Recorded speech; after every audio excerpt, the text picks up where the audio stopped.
She had forgotten the sound of his cry, but never the silence that followed it. She had forgotten the shape of his body, but not the hollow.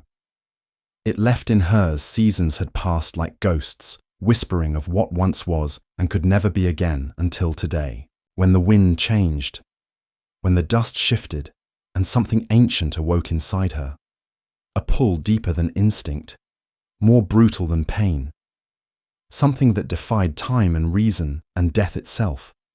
She should have laid down to die, belly-torn spirit fading. But instead she rose, dragging herself toward a place she didn't know, a face she hadn't seen in years, driven by nothing but a memory that refused to die, and a love that never did. Each morning she woke with the sun pressing through the dry grass warm against her fur, and for a moment before memory returned, there was peace. Then the ache crept in, not sharp, but settled deep like an old thorn buried beneath skin. She rose slowly, each movement practiced not from age, but from caution, from the quiet rhythm of a life lived in half light. She hunted without urgency, ate without hunger, drank without joy. The trees she passed were the same, the rocks the same.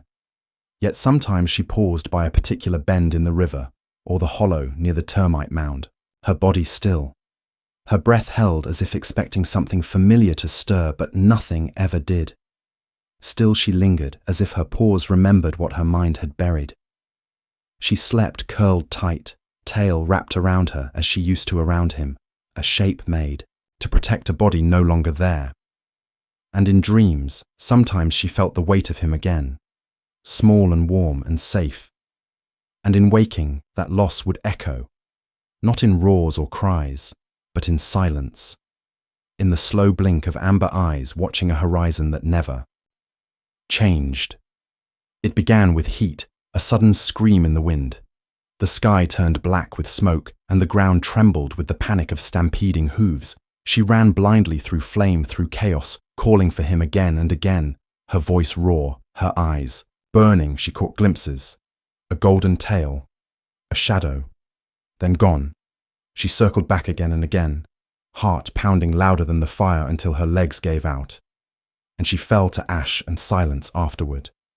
There was no body, no scent, no proof, only absence and the kind of emptiness that wraps around the ribs and never lets go.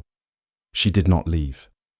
She waited until the flames died, until the grass grew back, until even the bones of memory were covered over. Still, she searched every cry in the night, made her rise. Every cub's mule made her turn, only to meet disappointment, again and again and again. Seasons passed. The pride moved on. She did not. She became a ghost among them, quieter, slower. Her roars turned inward, her eyes always watching some far point.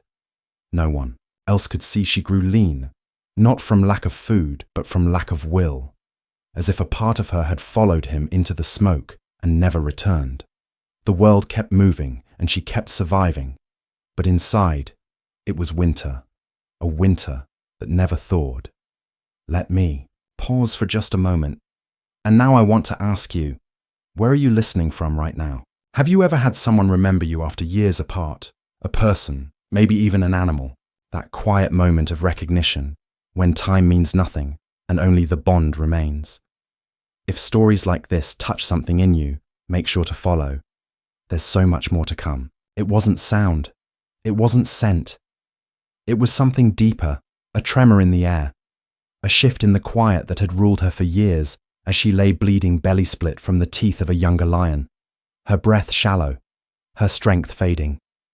She should have stayed hidden, but then it came sudden and fierce, like a forgotten dream, surging to the surface, an image, a sensation, something unspoken, but real. The curve of a small body pressed to hers, the weight of a gaze that once trusted her without question, and before she could question it, before fear or doubt could rise, her paws were already moving, dragging her broken frame forward, not toward shelter, but toward memory. Her mind screamed. It was madness that there was nothing left, only ghosts, but the heart. Louder said, Go, go, go. And so she did, her ribs burning, her legs trembling, the grass around her tall and golden, like it was back then. The ache in her chest was not just from wounds, but from something trying to surface, something long buried beneath. Silence, could he remember? Or was there anything left, or was this just the cruel trick of a dying mind? She didn't know, only that she had to follow it, whatever it was, even if it broke her, even if it led to nothing, because not going was worse, because, for the first time in years, she felt something, and that was more terrifying than pain, but it was also the only thing keeping her alive. She saw him first, not as a lion, but as a shape against the waterline golden, and still the sun behind him casting shadows she knew too well. Her body stilled breath, caught not from fear, but from something deeper, ancient. Her paw sank slightly into the soft earth beneath her. The scent in the air shifted: warm dust, sun-warmed fur, wild grass, and something else. Something hers. He turned slowly, ears twitching, sensing something, not danger, but difference. His eyes met hers, and everything stopped. The wind held its breath. The birds fell silent. Her vision blurred for just a moment, not from pain, but from memory. His, eyes wide, unsure but not afraid. A step, then another, slow, deliberate, each movement echoing, a time long buried. Her legs trembled. She didn't move, didn't speak, didn't roar. She waited as the space between them vanished, not in distance but in recognition.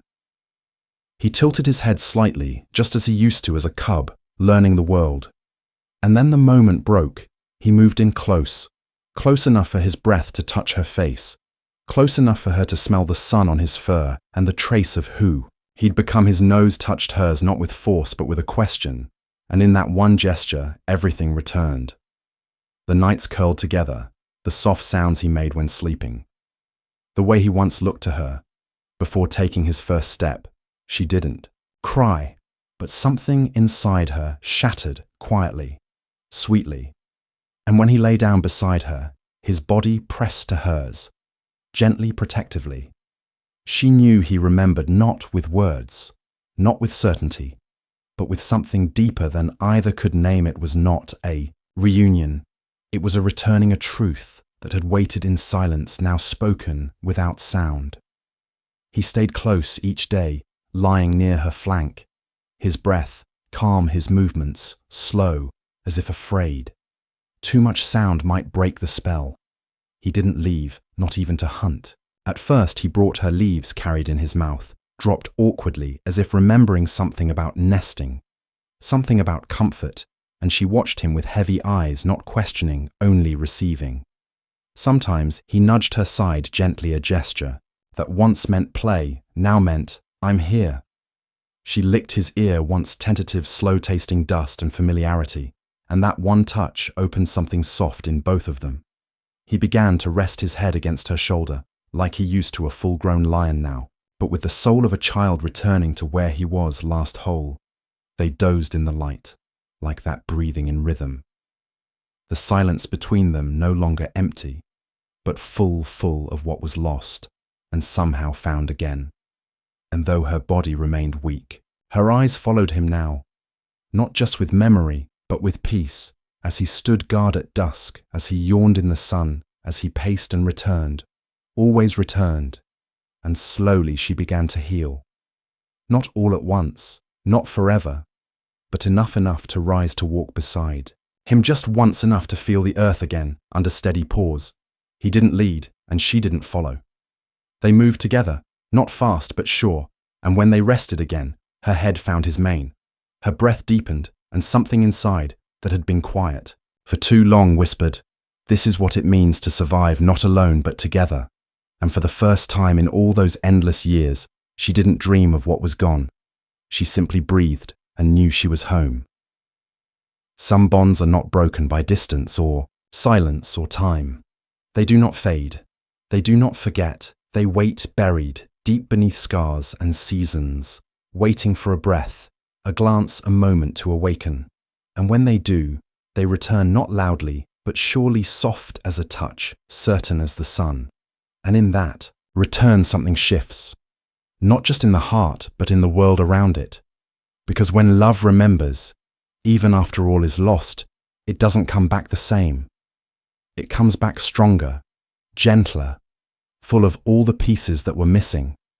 And in that quiet reunion, the past is not undone, but it is forgiven, and something new begins, not from the start, but from where it truly matters, from where the waiting ends.